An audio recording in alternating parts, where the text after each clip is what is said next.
Hello guys, ఇవాళ మనం part 2 of social issues vision IAS mains 365లో చూద్దాము. So surrogacy bill first topic. Surrogacy bill అసలు ఎందుకు న్యూస్లో ఉంది అని చూస్తే కనుక మనము రీసెంట్లీ మనకి సరోగసీ బిల్ అనేది క్యాబినెట్ అప్రూవ్ చేసిందనమాట. ఏంటి అంటే రాజ్యసభకి సంబంధించిన ఒక కమిటీని అపాయింట్మెంట్ చేసి వాళ్ళ యొక్క రికమెండేషన్స్ బేస్డ్తో ఈ బిల్ అనేది అప్రూవ్ చేశారు. సో ప్రొవిజన్స్ ఆఫ్ సరోగసీ బిల్కి వచ్చి చూస్తే prohibition of the commercial surrogacy. ఒకప్పుడు ఏంటంటే మనీ పే చేసి సరోగసీ అనేది జరిగేది, ఇప్పుడు దాన్ని కంప్లీట్గా ప్రొహిబిట్ చేశారు. ఏంటి అంటే which include surrogacy or its related procedures undertaken for a monetary benefit or reward. So ఏదైనా కూడా లైక్ మానిటరీ బెనిఫిట్కి కానీ రివార్డ్ కానీ ఇవ్వడం వల్ల ఎవరైనా సరోగేట్ మదర్స్ అయితే కనుక దాన్ని కంప్లీట్గా ప్రొహిబిట్ చేశారు. Only excluding basic medical expenses and insurance coverage. ఒక సరోగేట్ మదర్కి మెడికల్ ఎక్స్పెన్సెస్, ఇన్సూరెన్స్ కవరేజ్ ఒక్కటే వాళ్ళు ఇవ్వాలన్నమాట. ఇంకా మనీ పే చేయడము ఇదంతా చేయకూడదు. అది సరోగసీ బిల్ అనమాట. ఇంకా వేరే ఏం ప్రొహిబిట్ చేశారు అంటే surrogacy for producing children for sale. అంటే చిల్డ్రన్ని ఇక్కడ మేము అమ్ముతున్నాము, ఒక పాప ఇంత అని చెప్పి అట్లా సేల్కి, prostitution, other forms of exploitation, ఇటువంటి రకమైన ఎక్స్ప్లాయిటేషన్ అయినా కూడా ఇవన్నీ కూడా ఈ బిల్ ద్వారా అవాయిడ్ చేశారనమాట. నెక్స్ట్ ఆల్ట్రిస్టిక్ సరోగసీని వాళ్ళు ప్రొహిబిట్ చేయలేదు. ఆల్ట్రిస్టిక్ సరోగసీ అనేదాన్ని అలౌ చేశారు. ఆల్ట్రిస్టిక్ సరోగసీ అంటే ఆల్ట్రిస్టిక్ అంటే ఏంటి అంటే సెల్ఫ్లెస్నెస్గా ఉండడం అనమాట. అంటే అవతల వాళ్ళకి మంచి జరగని, వాళ్ళకి పిల్లలు లేరు కాబట్టి మేము పిల్లల్ని ఇస్తున్నాము అనే మోటివ్తో చేయడము ఆల్ట్రిస్టిక్ సరోగసీ అనమాట. దాన్ని అలౌ చేస్తున్నారు. సో అక్కడ ఏంటంటే మానిటరీ ఫండ్ కానీ లైక్ మానిటరీ కంపెన్సేషన్ కానీ ఏమీ ఇవ్వట్లేదు అనమాట సరోగేట్ మదర్కి. Other purposes way surrogacy is allowed. ఏంటి అంటే include for intending couples who suffer from infertility for any condition or disease specified through regulations. ఏంటి అంటే ఇంకొక సరోగసీ ఎప్పుడు అలౌ చేస్తారు అని అంటే కపుల్స్ ఎవరికైతే ఇన్ఫర్టిలిటీ అనే దాని నుంచి సఫర్ అవుతున్నారు, లేదంటే ఇంకో డిసీజెస్ కానీ ఏదైనా ఉన్న వాళ్ళకి అలౌ చేస్తున్నారు అన్నమాట. Lays out variable eligibility criteria who can opt for surrogacy. అసలు ఎవరు సరోగసీ అనేదాన్ని ఆప్ట్ చేసుకోవచ్చు అనే దాని గురించి కూడా చెప్పారు. ఏంటి అంటే ఎవరైనా ఇండియన్ కపుల్స్ లేదంటే ఇండియన్ ఆరిజిన్ వాళ్ళకు ఒక medical condition could be either or both members of the couple, ఒకరికి లేదా ఇద్దరికి ఏదైనా ఎటువంటి మెడికల్ కండిషన్ ఉండడం వల్ల దానివల్ల వాళ్ళకి ఏంటంటే గెస్టేషనల్ సరోగసీ అనేది ఖచ్చితంగా తప్పకుండా చేసుకోవాలా అనేది డాక్టర్ చెప్పాలన్నమాట. వాళ్ళిద్దరికి ఏదో ప్రాబ్లం ఉంది, లేదంటే ఒకరికి వాళ్ళిద్దరిలో ఒక పార్ట్నర్కి ప్రాబ్లం ఉంది అని చెప్పి. Women who are widows or divorcees లేదు అంటే ఎవరికి అలౌ చేస్తారు అంటే విమెన్ ఎవరైతే విడోస్ లేదంటే డివోర్స్ అయిన వాళ్ళకి వీళ్ళిద్దరికీ అలౌ చేస్తారనమాట. Eligibility criteria for the couples చూస్తే 23 నుంచి 50 years ఓల్డ్ ఉండాలన్నమాట వైఫ్. హస్బెండ్ వచ్చేసి 26 to 55 years ఓల్డ్. ఎందుకు అని అంటే 23 అంటే అప్పటికి ఒక స్టెబిలిటీ వచ్చి ఉంటుంది అని, 26 అంటే అప్పటికి వాళ్ళకి ఒక లైఫ్లో ఫైనాన్షియల్ స్టెబిలిటీ వచ్చి ఉంటుంది అని. Do not have any surviving child. So వాళ్ళకి surviving child presently like biologically adopted or surrogate అంటే ఎవరైనా ఒక చైల్డ్ అనమాట. అంటే వాళ్ళకి పుట్టిన వాళ్ళు కానీ లేకపోతే సరోగేట్ ద్వారా కానీ అసలు ఒక చైల్డ్ అనే వాళ్ళే ఉండకూడదు. దీంట్లో ఏది ఇంక్లూడ్ చేయరు అంటే who is mentally or physically challenged or suffers from life threatening disorder or fatal illness. అంటే ఒకరు బయోలాజికల్గా పుట్టిన బిడ్డకే కొంచెం ఫిజికలీ ఛాలెంజ్డ్ లేదా మెంటలీ ఛాలెంజ్డ్ ఉంటే కనుక then they can go for one more child అనమాట త్రూ సరోగసీ. సరోగేట్ మదర్కి ఏంటి క్రైటీరియా అంటే ఆమె విల్లింగ్ ఉమెన్ అయి ఉండాలి. సరోగేట్గా ఎవరైతే వస్తున్నారో ఒక కపుల్కి okay I can be a surrogate mother అని ఎవరైనా వచ్చారనుకోండి, వాళ్ళ క్రైటీరియా ఏంటంటే ఆమంతకు ఆమె విల్లింగ్నెస్తో చేయాలన్నమాట. అంటే హస్బెండ్ ఫోర్స్ చేయడం వల్లనో అట్లా కాదు. She should be willing to do that. Married women having a child of her own అంటే ఆమెకు పెళ్ళయ్యి తనకి తన సొంత బిడ్డ ఉండాలి ఖచ్చితంగా. 25 to 35 years ఓల్డ్ ఉండాలి. Surrogate only once in her life time అంటే ఒక్కసారి మాత్రమే చేయగలగాలి, 2-3 సార్లు చేయడం అదంతా తప్పు. Possesses a certificate of medical and psychological fitness for surrogacy. ఒక ఏంటి అంటే సైకలాజికల్గా, మెడికల్గా నేను ఫిట్ సరోగేట్ మదర్ అవ్వడానికి అనే ఒక సర్టిఫికేట్ అనేది ఉండాలి.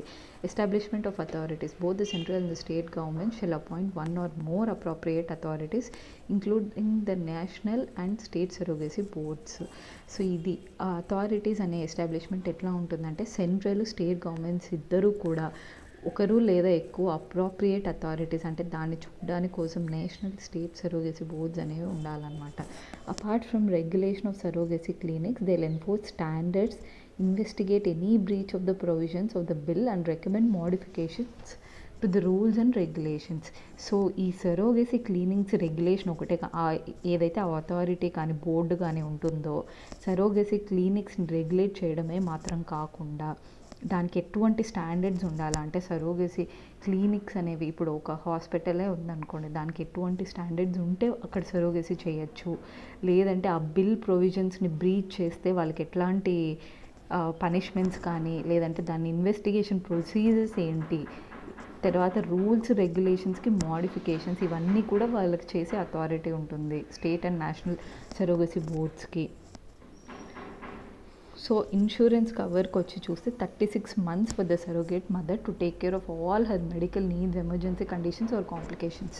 సో ఇన్సూరెన్స్ కవర్ 36 months అనేది ప్రొవైడ్ చేయాలన్నమాట. వాళ్ళకి ఎటువంటి మెడికల్ ఎమర్జెన్సీ కండిషన్స్, కాంప్లికేషన్స్ వచ్చినా దానికోసం 36 months కవర్ చేస్తారు. అపీల్స్ వచ్చేసి intending couple or the surrogate mother can file an appeal with the state government within 30 days from the rejection of the surrogacy application.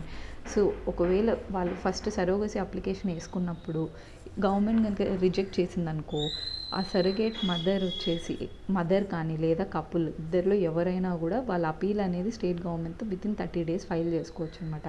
Parentage and abortion of the surrogate child ఎవరైతే born out of surrogacy procedure will be deemed to be the biological child of the intending couple.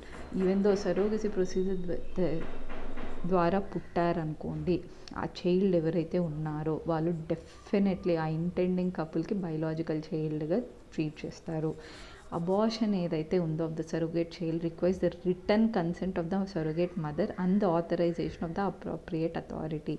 Authorization must be compliant with the medical termination of the Pregnancy Act 1971. So ఏదన్నా like ప్రాసెస్లో వాళ్ళకి ఏదైనా comorbidities కానీ ఏదైనా ఉన్నాయని తెలిసిందనుకోండి, like సరిగ్గా develop కాకుండా అట్లా ఏది ఉన్నా కూడా ఆ సొరగేట్ మదర్ అనే వాళ్ళ రిటర్న్ కన్సెంట్ ఉండాలి, అప్రోప్రియేట్ అథారిటీ కూడా ఆథరైజేషన్ అనేది ఇవ్వాలి, రెండూ జరగాలన్నమాట.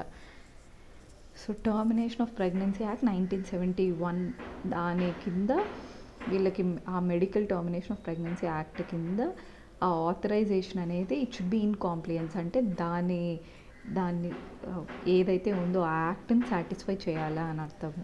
Further the surrogate mother will have an option to withdraw from surrogacy before the embryo is implanted in her womb. ఏంటి అంటే ఇప్పుడు అప్లికేషన్ వేశారు, అప్రూవ్ అయ్యింది, ఆ ఇంప్లాంటేషన్ అంటే ఆ ఎంబ్రియో ఇంప్లాంటేషన్ జరుపుకున్న ముందే తను విత్డ్రా చేసుకోవచ్చు అనమాట. తనకు ఆప్షన్ ఉంటుంది, లైక్ అదేం కాంట్రాక్ట్ ఏం కాదు. If she wants to withdraw she can. It specifies a range of offences and penalties for other contraventions of the provisions of the bill.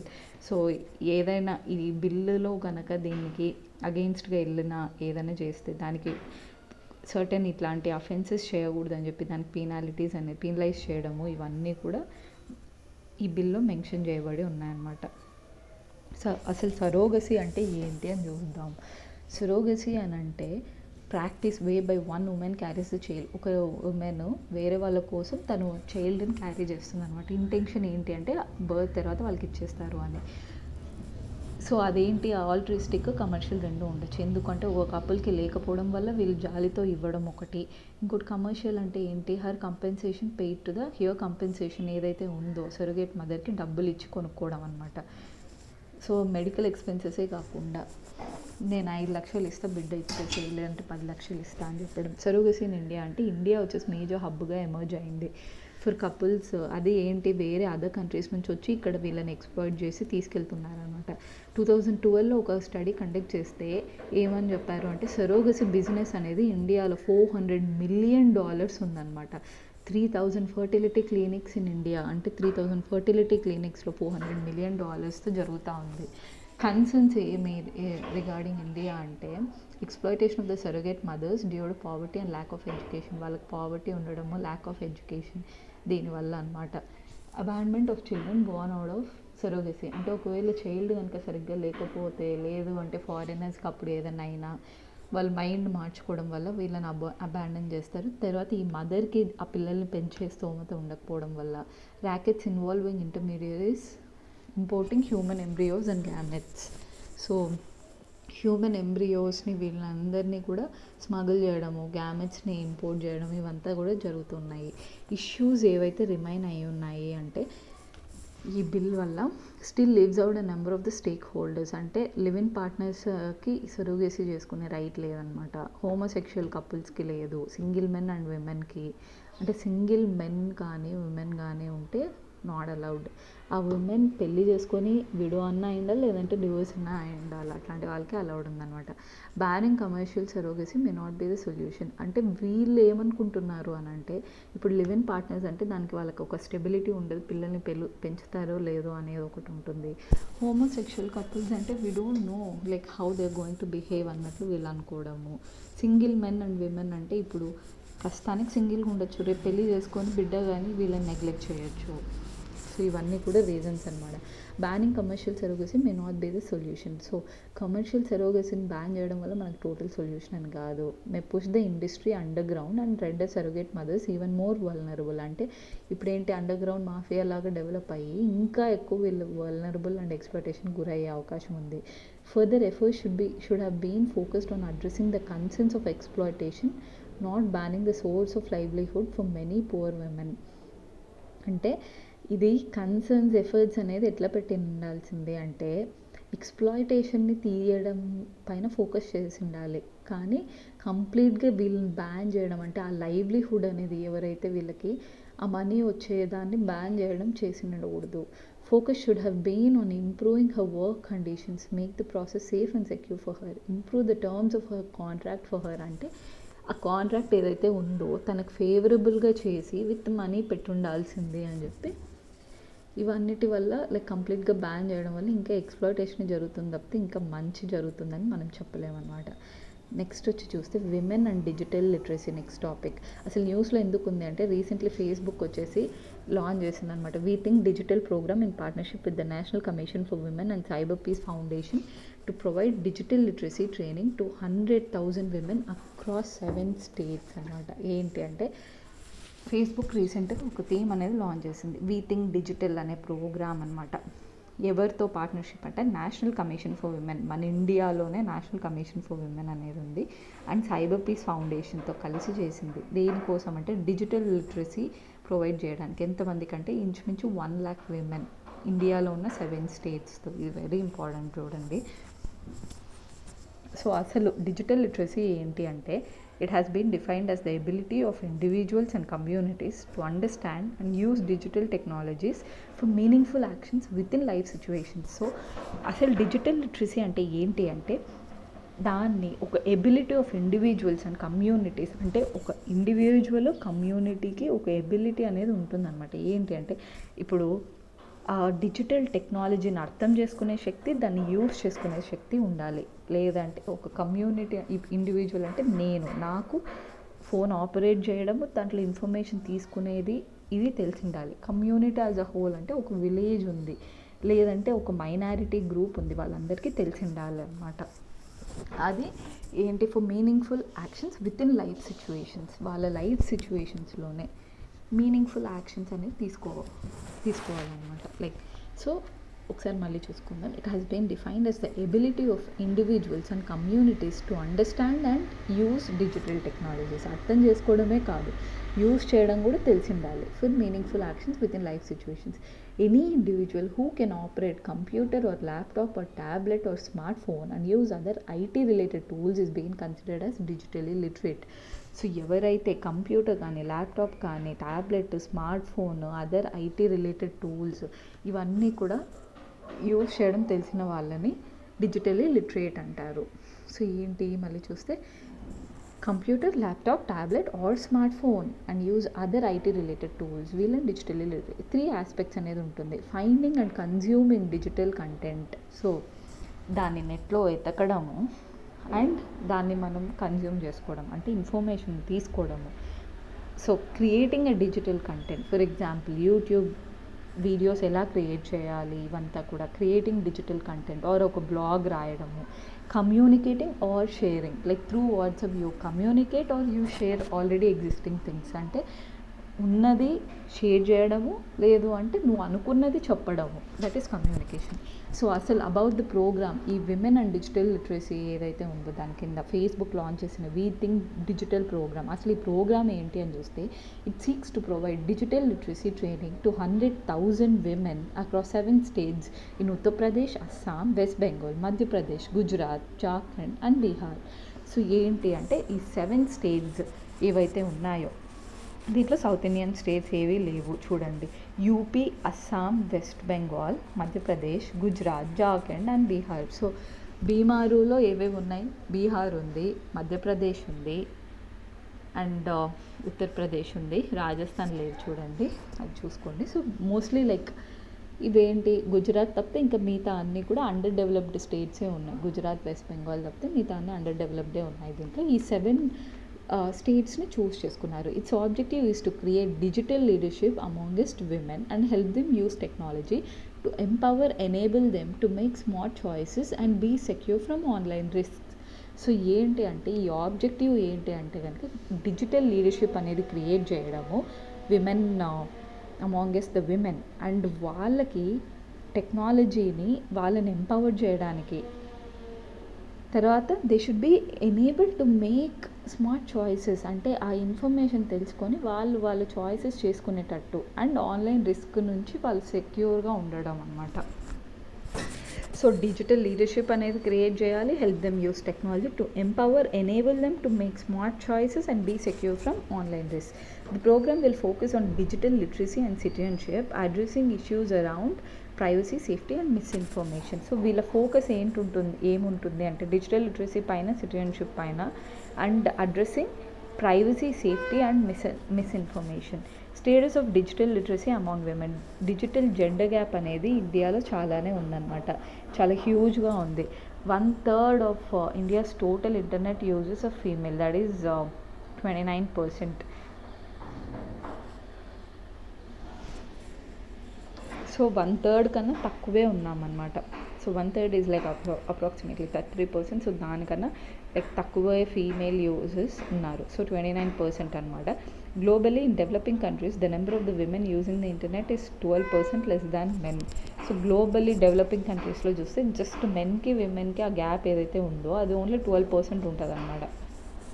Reasons ఏవైతే ఉన్నాయో for digital literacy amongst women, social conditioning.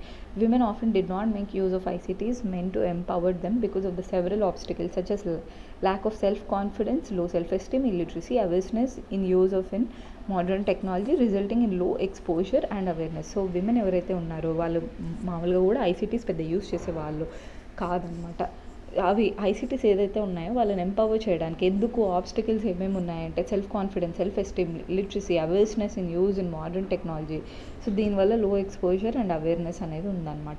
ఆ social conditioning అంటే women మీరు టెక్నాలజీకి దూరంగా ఉండండి అన్నట్లు అనమాట. సో దానివల్ల అఫోర్డబిలిటీ అంటే mostly due to poverty and lack of resources they are unable to afford computer and internet services readily. Given that women on average earn 25% less than men globally, high internet prices discriminate disproportionately against women. So globally చూస్తే కనుక మనకి ఏంటి అంటే విమెన్కి 25% men కన్నా తక్కువే salary వస్తుంది. So they cannot afford computer and internet services. High internet prices ఏవైతే ఉన్నాయో అవి కూడా డిస్క్రిమినేషన్ అని అనమాట, అంటే disproportionately against women. Digital skills and ఎడ్యుకేషన్కి వచ్చి చూస్తే women face several barriers such as lack of competence in use of equipment, lack of training facilities, etc. So digital skills and education దాంట్లో వాళ్ళకి సెవరల్ బ్యారియర్స్ ఉన్నాయి. ఏంటి అంటే lack of competence in use of equipment, అంటే ఆ training facilities సరిగ్గా లేకపోవడము. తర్వాత ఈ ఎక్విప్మెంట్ యూస్ చేయడానికి ప్రాపర్ ఫెసిలిటీస్ లేకపోవడం ఇవన్నీ. Grim status in rural sphere. Women in rural India face multiple issues for gaining digital literacy, such as lack of education, awareness, accessibility, and often restrictions or resistance because of their gender. వాళ్ళ gender వల్ల rural ఇండియాలో వాళ్ళకి multiple issues ఉన్నాయన్నమాట digital literacy gain చేయడానికి. ఎందుకంటే education సరిగ్గా లేదు, awareness లేదు, యాక్సెసిబిలిటీ లేదు. 3 ఇంపార్టెంట్ థింగ్స్, ఆ 3 లేవన్నమాట. ఆఫెన్ రిస్ట్రిక్షన్స్, రెసిస్టెన్స్ అనమాట. ఇంకోటి అసలు మీరు ఎందుకు ఆన్లైన్లో చూడడం అని చెప్పి రెసిస్టెన్స్ అనేది ఉంది. స్టడీ కండక్టెడ్ ఇన్ రూరల్ తమిళనాడులో ఒక స్టడీ అనేది కండక్ట్ చేస్తున్నారు. ఏమి అంటే show that the majority of women did neither own the infrastructure not did they know about the internet enabled computer facilities available at kiosks in the villages. అంటే వాళ్ళకి internet kiosk అనేది చెప్పి తమిళనాడులో అక్కడ పెట్టినప్పటికీ చాలామంది విమెన్కి అసలు వాళ్ళు ఇన్ఫ్రాస్ట్రక్చర్ని ఓన్ చేసేవాళ్ళు కాదనమాట. మెజారిటీ ఆఫ్ విమెన్కి ఇన్ఫ్రాస్ట్రక్చర్ పైన వాళ్ళకి ఓనర్షిప్ అనేది లేదు. And already internet enable computer facilities ఉన్నప్పటికీ దానికి ఒక ఇంటర్నెట్ అనేది ఉంటుంది అనేది వాళ్ళకి తెలియదు. ఆన్లైన్ సేఫ్టీ చూస్తే mostly police and courts still not equip to handle ICT mediated violence and harassment cases. So ఇప్పటికీ పోలీస్కి, కోర్ట్స్కి ఐసీటీ ద్వారా విమెన్కి జరిగే అన్యాయాలని, హెరాస్మెంట్ కేసెస్ని డీల్ చేసే ఇది సరిగ్గా ఎక్విప్మెంట్ కానీ ఇదేమీ లేదు. Legislation to protect the privacy of data and communication is also not implemented in true spirit. So ఒక పర్సన్ యొక్క ఇదే ప్రైవసీని ప్రొటెక్ట్ చేయడము, డేటా కానీ కమ్యూనికేషన్స్ కానీ అది కూడా ఇప్పటికీ దానికి ఒక ప్రాపర్ లెజిస్లేషన్ అనేది లేదనమాట. Bringing and overall aversion from the digital services. So ఇట్లా ఉండడం వల్ల ఏంటి అంటే అసలు ప్రాపర్ లెజిస్లేషన్ లేదు. ఆన్లైన్లో ఇప్పుడు నువ్వు ఫేస్బుక్ యూస్ చేస్తేనే అసలు ఏమో ఎవరు నీ ఫోటో కాపీ చేసుకొని దేనిలాగా యూస్ చేస్తారో తెలీదు. సో ఇవన్నిటి వల్ల కూడా చాలామంది దానికి దూరంగానే, మనకి ఎందుకులే డిజిటల్ సర్వీసెస్ అని చెప్పి దాన్ని దూరంగానే ఉంటారనమాట. అసలు digital literacy and digital inclusion ఎందుకు విమెన్కి సిగ్నిఫికెంట్ అని అంటే యాక్సెస్ టు ఫైనాన్షియల్ సర్వీసెస్కి వాళ్ళకి యాక్సెస్ అనేది ఒక డిజిటల్ లిటరసీ ద్వారానే ప్రొవైడ్ అవుతుంది. ఎకనామిక్ ఎంపవర్మెంట్ అనేది జరుగుతుంది. ఏంటంటే knowledge of and access to these digital services such as mobile money services can empower women to start small businesses and give them greater control over their money and savings. This has positive implications for their communities as women globally reinvest about 90% of their income into their household. So ఏంటి అంటే విమెన్కి knowledge, digital సర్వీసెస్కి access provide చేయడం వల్ల, digital services అంటే mobile money services ఇట్లాంటి వాటికి చేస్తే విమెన్ని ఆ startup businesses చేయడానికి, చిన్న చిన్న బిజినెసెస్ దానికి ఎంపవర్ చేస్తారనమాట. అండ్ మనీ పైన, సేవింగ్స్ పైన వాళ్ళ కంట్రోల్ అనేది ఉంటుంది. దీనివల్ల పాజిటివ్ ఇంప్లికేషన్స్ ఉంటాయి ఫర్ దే కమ్యూనిటీస్. యాక్చువల్గా ఒక స్టడీ ప్రకారం ఏంటంటే 90% విమెన్కి ఏదైతే ఇన్కమ్ ఉంటుందో అది హౌస్ హోల్డ్ పైనే యూస్ చేస్తారు. ఏంటంటే పిల్లలకి బెటర్ ఎడ్యుకేషన్ రావడము, వాళ్ళకి బెటర్ శానిటేషన్ కానీ, బెటర్ న్యూట్రిషన్ కానీ ప్రొవైడ్ చేయడం పైన యూస్ చేస్తారు అని. ఫర్ ఎగ్జాంపుల్ ఇప్పుడు అదే like for men there are so many things అనమాట. రూరల్లో మెన్కి కనుక వస్తే వాళ్ళు చాలామంది ఆల్కహాల్కి యూస్ చేయడము, బెట్టింగ్స్ ఇవన్నీ కూడా ఉంటుంది.